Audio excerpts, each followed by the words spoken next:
नमस्कार, आप देख रहे हैं ओंकार न्यूज। मैं हूं आपके साथ निम्न सिन्हा और स्वागत है आपका उत्तर प्रदेश की खबरों में। मुख्यमंत्री योगी आदित्यनाथ ने बारिश ओलावृष्टि से नुकसान हुए फसल की समीक्षा की और इस दौरान उन्होंने सभी जनपदों में फसलों को हुए नुकसान की जानकारी दी है। आपको बता दें कि सीएम ने सर्वे कराकर कृषि निवेश अनुदान राहत के निर्देश दिए और संबंधित जिलाधिकारियों को निर्देशित भी किया है। आपको बताते चले कि ओलावृष्टि से 11 जिलों के कुल 1,07,523 किसानों का नुकसान हुआ है। वहीं अनुमान लगाया जा रहा है कि कुल 35,480.52 हेक्टेयर कृषि क्षेत्रफल बारिश से प्रभावित हुआ है। तो आपको बता दें कि ये खबर आ रही है, आपको बता दें कि सीएम योगी ने इस मामले की समीक्षा की है। वहीं कृषि निवेश को लेकर के, फसलों को हुए नुकसान को लेकर के ये जानकारी उन्होंने दी है। सभी को दिशा निर्देश दिया है, सभी अधिकारियों को। आपको बताते चले कि बारिश और ओलावृष्टि से खेतों में हुए नुकसान और फसल की समीक्षा की और इस दौरान उन्होंने सभी जनपदों के फसलों को हुए नुकसान की जानकारी ली है। वहीं सीएम ने सर्वे कराकर कृषि निवेश अनुदान राहत के निर्देश दिए हैं और संबंधित जिलाधिकारियों को यह निर्देशित किया गया है। आपको बता दें कि ओलावृष्टि से बताया जा रहा है कि 11 जिलों के कुल 1,07,523 किसानों का नुकसान हुआ है। वहीं अनुमान ये भी लगाया जा रहा है कि कुल 35,480.52 हेक्टेयर कृषि क्षेत्रफल बारिश से प्रभावित हुए हैं। तो इसको लेकर अब बता दें, किसानों के लिए ये राहत की सांस होगी, ये राहत की खबर होगी कि अब उन्हें ये फैसला लिया गया है। योगी सरकार ने फसलों के हुए नुकसान की जानकारी ली है और इस पर एक्शन लेते हुए उन्होंने अधिकारियों को जरूरी दिशा निर्देश दिए हैं।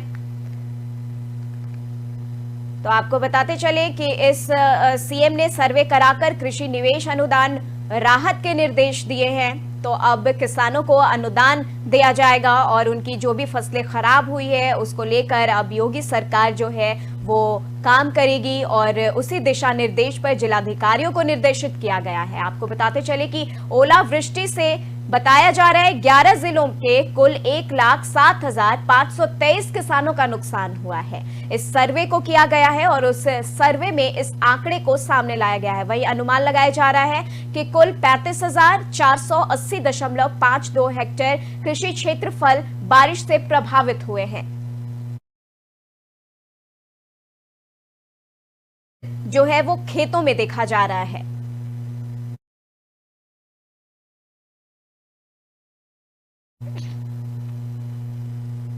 बीजेपी के स्थापना दिवस 6 अप्रैल से डॉक्टर भीमराव अंबेडकर की जयंती 14 अप्रैल तक बीजेपी सामाजिक न्याय सप्ताह मनाएगी। इस दौरान दलित बस्तियों में चिकित्सा शिविर, सहभोज सहित अन्य सेवा के कार्यक्रमों का आयोजन भी किया जाएगा। पार्टी ने सामाजिक न्याय सप्ताह के जरिए समाज के प्रत्येक तबके और इलाके में पहुंचकर निकाय चुनाव की बिसात बिछाने की रणनीति बनाई है। वहीं पार्टी के प्रदेश अध्यक्ष भूपेंद्र सिंह चौधरी और महामंत्री संगठन धर्मपाल सिंह ने रविवार शाम वर्चुअल बैठक लेकर न्याय सप्ताह की तैयारियों की समीक्षा भी की। वहीं भूपेंद्र चौधरी ने बैठक में कहा कि अभियान के लिए 3 अप्रैल को जिला स्तर और 4 अप्रैल को मंडल स्तर पर बैठकों का आयोजन किया जाएगा। उन्होंने कहा कि सप्ताह के तहत जन सरोकारों से जुड़े कार्यक्रमों में आम जनता को जोड़ने की योजना बनानी चाहिए। वहीं प्रदेश महामंत्री धर्मपाल सिंह ने कहा कि पार्टी के अग्रिम मोर्चों की ओर से भी विभिन्न प्रकार के कार्यक्रमों का आयोजन किया जाएगा। उन्होंने बताया कि पार्टी के स्थापना दिवस पर यानी 6 अप्रैल को कार्यकर्ता अपने अपने बूथों पर सुबह 9 बजे पार्टी का ध्वज फहराएंगे। वहीं बूथ पर ही सामूहिक रूप से प्रधानमंत्री नरेंद्र मोदी का भाषण सुनाया जाएगा। धर्मपाल सिंह ने बताया कि वहीं आपको बता दें कि भाजयुमो में की ओर से 7 अप्रैल को जिला और मंडल स्तर पर चिकित्सा शिविर और सहभोज के कार्यक्रमों का आयोजन किया जाएगा। इसी के साथ 8 अप्रैल को अनुसूचित जनजाति मोर्चा की ओर से जिला स्तर पर सम्मेलन का आयोजन किया जाएगा। रोजगार से संबंधित जानकारियां भी उपलब्ध कराई जाएंगी। इसी के साथ आपको बता दें किसान मोर्चा की ओर से 9 अप्रैल को प्राकृतिक खेती पर जन जागरण अभियान चलाया जाएगा। शहरी क्षेत्र में श्री अन्न को लेकर जन जागरण अभियान चलाया जाएगा। वहीं महिला मोर्चा की ओर से 10 अप्रैल को अनुसूचित जाति की महिलाओं के साथ जिला स्तर पर सहभोज के कार्यक्रम का आयोजन किया जाएगा। वहीं पिछड़ा वर्ग मोर्चा की ओर से 11 अप्रैल को जिला स्तर पर महात्मा ज्योतिबा फूले की जयंती पर उनकी प्रतिमा और चित्र पर पुष्पांजलि अर्पित की जाएगी। वहीं मोदी और योगी सरकार की ओर से पिछड़े वर्ग के लिए किए गए कार्यों की चर्चा होगी। प्रत्येक जिले में वरिष्ठ कार्यकर्ता सम्मान समारोह का आयोजन भी किया जाएगा। वहीं 12 अप्रैल को प्रदेश भर में नगर निगम, नगर पालिका और नगर पंचायत के सभी वार्डों में स्वच्छता अभियान चलाया जाएगा। 13 अप्रैल को मंडल स्तर पर वृक्षारोपण अभियान और जलाशयों की सफाई का अभियान भी चलाया जाएगा। इसी के साथ आपको बताते चलें कि 14 अप्रैल को डॉक्टर भीमराव अंबेडकर की जयंती पर अनुसूचित जाति मोर्चा और पार्टी कार्यकर्ताओं की ओर से प्रदेश, जिला, मंडल और बूथ स्तर तक कई कार्यक्रमों का आयोजन किया जाएगा।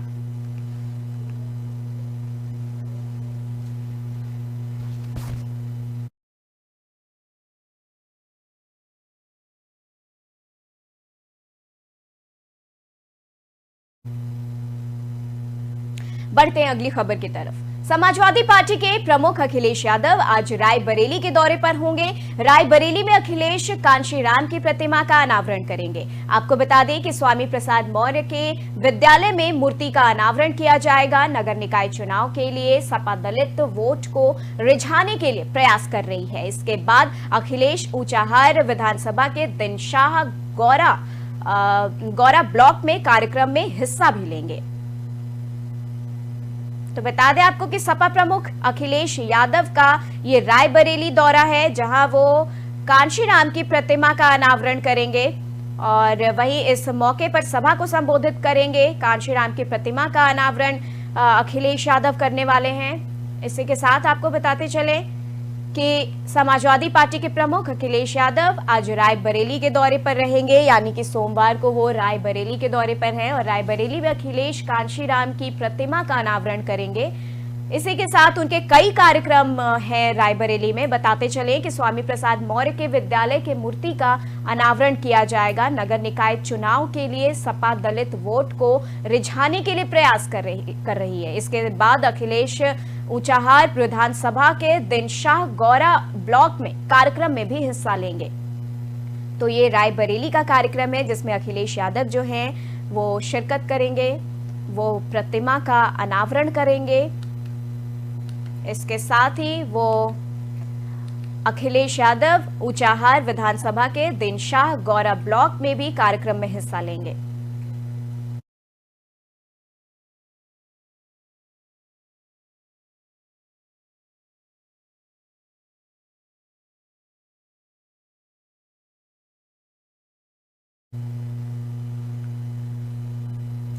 बीजेपी सांसद दिनेश लाल यादव वाराणसी पहुंचे, जहां वो पोषण उत्सव मेला के कार्यक्रम में शामिल हुए हैं। इस दौरान दिनेश लाल ने कांग्रेस निलंबित सांसद राहुल गांधी पर भी हमला बोला और उन्हें कंफ्यूज बताया।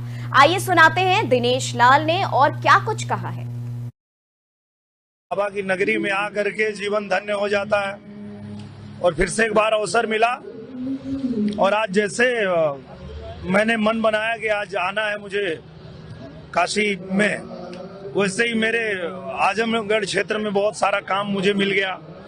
मेरा बहुत सारा जो रुका हुआ था, कई सड़क वड़क का, वो सब पास हो गया। सब बाबा विश्वनाथ की कृपा है। अब देखिए भैया, वो खुद ही बोलते हैं कि हमारे पास घर नहीं है। यूनिवर्स तो सब सुनता है, आप जैसा बोलते हैं।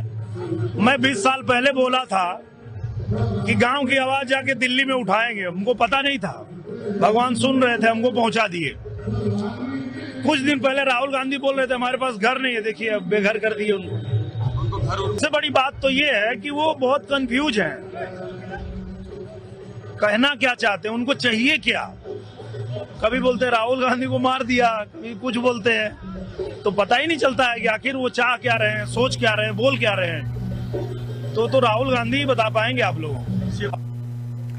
उत्तर प्रदेश के मुख्यमंत्री योगी आदित्यनाथ का बयान सामने आया है। बता दें कि शनिवार को उन्होंने कहा था कि मार्च में प्रदेश के अनेक क्षेत्रों में हुई असमय वर्षा और ओलावृष्टि के कारण किसान और कृषि उपज पर व्यापक दुष्प्रभाव पड़ा है। इसकी जानकारी मुख्यमंत्री कार्यालय द्वारा दी गई। वहीं जानकारी में ये कहा गया है कि विगत 24 घंटों में ओलावृष्टि वर्षा से हुई फसल क्षति का सर्वेक्षण तत्काल कराकर प्रभावित किसानों को अनुदान राहत प्रदान किए जाने के निर्देश संबंधित जिलाधिकारियों को दिए गए हैं। वहीं जिसकी अपडेट जानकारी देते हुए सीएम कार्यालय ने ट्वीट कर लिखा है कि प्रदेश के 11 जनपदों में कुल 1,07,523 किसानों का कुल 35,480.52 हेक्टेयर कृषि क्षेत्रफल प्रभावित हुए हैं। वहीं प्रभावित किसानों को कुल 5,859.26 लाख रुपए दिए जाएंगे। अगले ट्वीट में उन्होंने ये लिखा है कि 15 मार्च 2023 से अब तक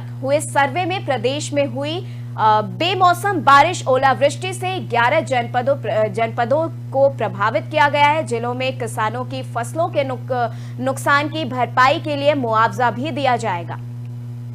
तो योगी आदित्यनाथ का ये बयान सामने आ रहा है। आपको बताएं कि उन्होंने ट्वीट करके ये जानकारी दी है कि वो किसानों को मुआवजा प्रदान कराएंगे। शनिवार को ये बयान सामने आया था। मार्च में प्रदेश के अनेक क्षेत्रों में असमय बारिश और ओलावृष्टि के कारण कई फसल खराब हो गए और कई किसानों को भारी नुकसान उठाना पड़ा है। आपको बता दें किसान और कृषि उपज पर व्यापक दुष्प्रभाव पड़ा है इस ओलावृष्टि और असमय वर्षा के लिए। तो इसकी जानकारी मुख्यमंत्री कार्यालय द्वारा दी गई है। जानकारी में कहा गया था कि विगत 24 घंटों में ओलावृष्टि वर्षा से हुई फसल क्षति का सर्वेक्षण तत्काल कराकर प्रभावित किसानों को अनुदान राहत प्रदान किया जाएगा। वहीं निर्देश देते हुए जिलाधिकारियों को भी निर्देश दिया गया है कि इस तरफ वो जो एक्शन है वो उसको आगे बढ़ाएं और काम को पूरा करें। इसकी अपडेटेड जानकारी देते हुए सीएम कार्यालय ने ट्वीट किया है। तो सीएम कार्यालय से ये जो ट्वीट है वो सामने आ रहा है, जहां की लिखा हुआ है कि प्रदेश के 11 जनपदों में कुल 1,07,523 किसानों का कुल 35,480.52 हेक्टेयर कृषि क्षेत्रफल प्रभावित हुए हैं। वहीं प्रभावित किसानों को कुल रुपए 5,859.29 लाख रुपए दिए जाएंगे। वहीं अगले ट्वीट में ये लिखा गया है कि 15 मार्च 2023 से अब तक हुए सर्वे में प्रदेश में हुई बेमौसम बारिश ओलावृष्टि से 11 जनपद भी प्रभावित हुए हैं। जिलों में किसानों की फसलों के नुकसान की भरपाई के लिए मुआवजा दिया जाएगा। तो योगी सरकार का ये बड़ा कदम है।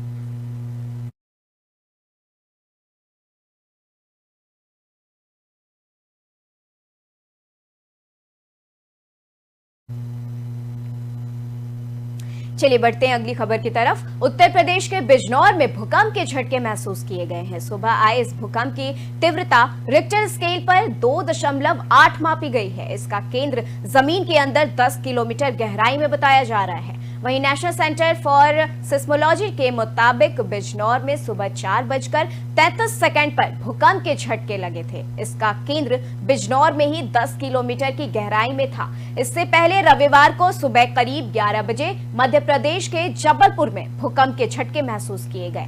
आपको बताते चले कि रिक्टर स्केल पर भूकंप की जो तीव्रता थी वो 3.6 दर्ज की गई थी। वहीं नेशनल सेंटर फॉर सिस्मोलॉजी ने बताया था कि भूकंप के झटके पचमढ़ी से 218 किलोमीटर दूर महसूस किए गए थे। इस भूकंप में किसी तरह के नुकसान की कोई जानकारी सामने नहीं आ रही है। इसके साथ आपको बताते चले कि इससे पहले शुक्रवार देर रात अंडमान और निकोबार में भी भूकंप के झटके महसूस किए गए थे। रिक्टर स्केल पर इस भूकंप की तीव्रता 4.0 मापी गई थी। वहीं एनसीएस के मुताबिक शुक्रवार को पोर्ट ब्लेयर में रात करीब 11:56 पर धरती हिली थी।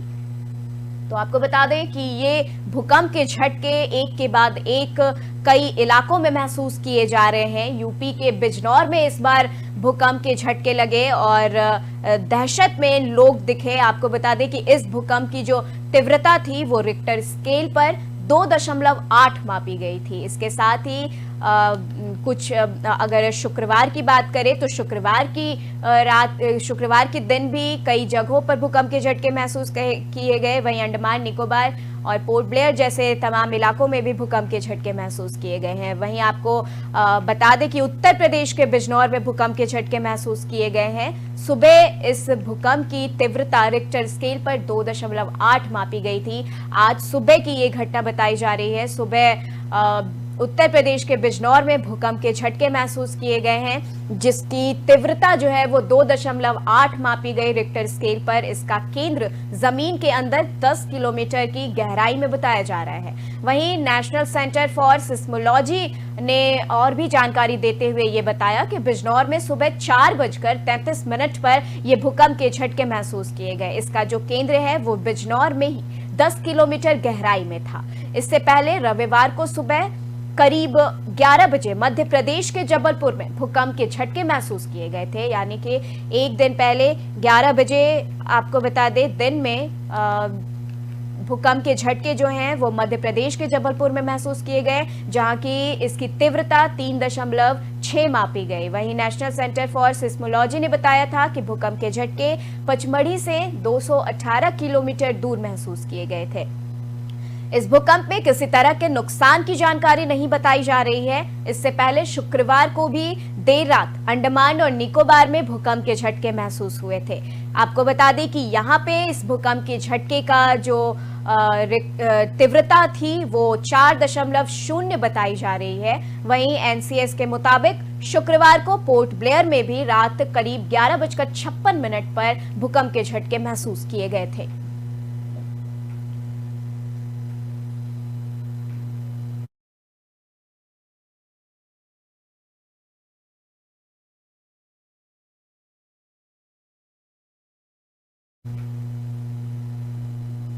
बढ़ते हैं अगली खबर की तरफ। राम मंदिर के गर्भगृह का काम अब अंतिम चरण में पहुंच रहा है। अभी पत्थरों पर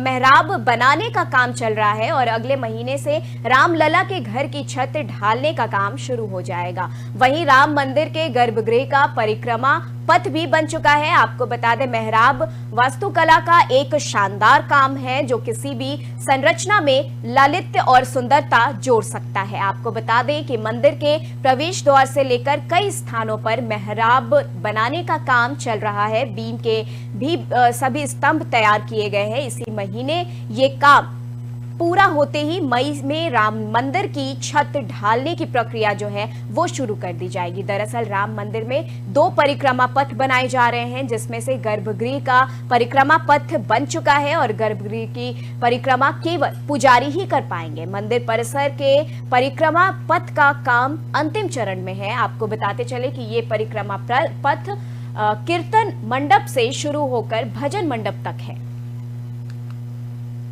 तो राम मंदिर का जो काम है वो लगातार आगे बढ़ रहा है और अब मई महीने तक उम्मीद की जा रही है कि ये जो काम है वो पूरा कर दिया जाएगा। वहीं राम मंदिर में भव्य दृश्य देखा जाएगा। वहां के स्तंभ पे कशीदाकारी और उसके पत्थर जो है वो आकर्षण का केंद्र बनेंगे।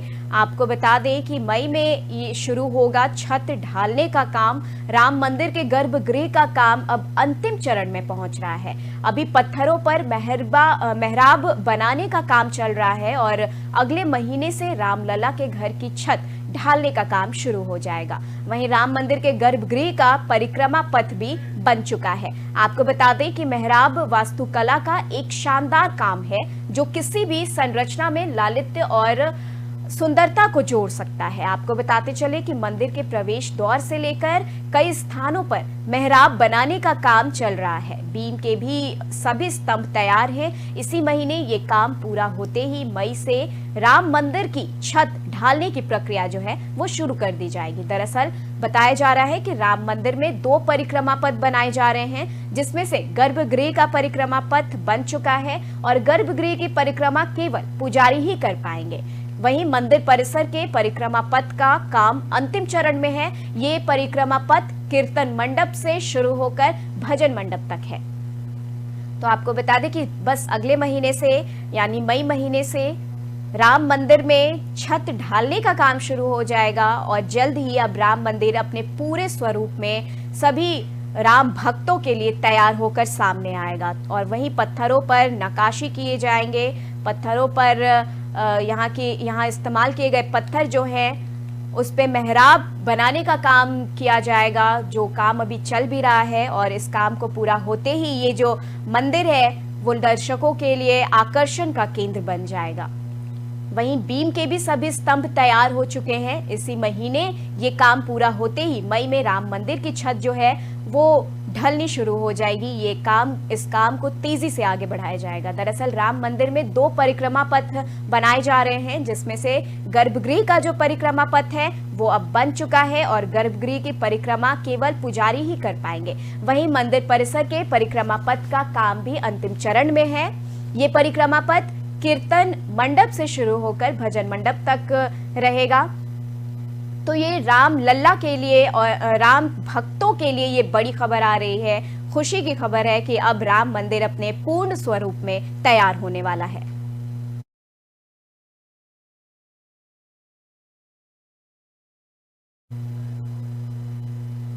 फिलहाल के लिए इस बुलेटिन में बस इतना ही। उत्तर प्रदेश की तमाम खबरों के लिए आप बने रहे ओंकार न्यूज के साथ। दीजिए इजाजत, नमस्कार।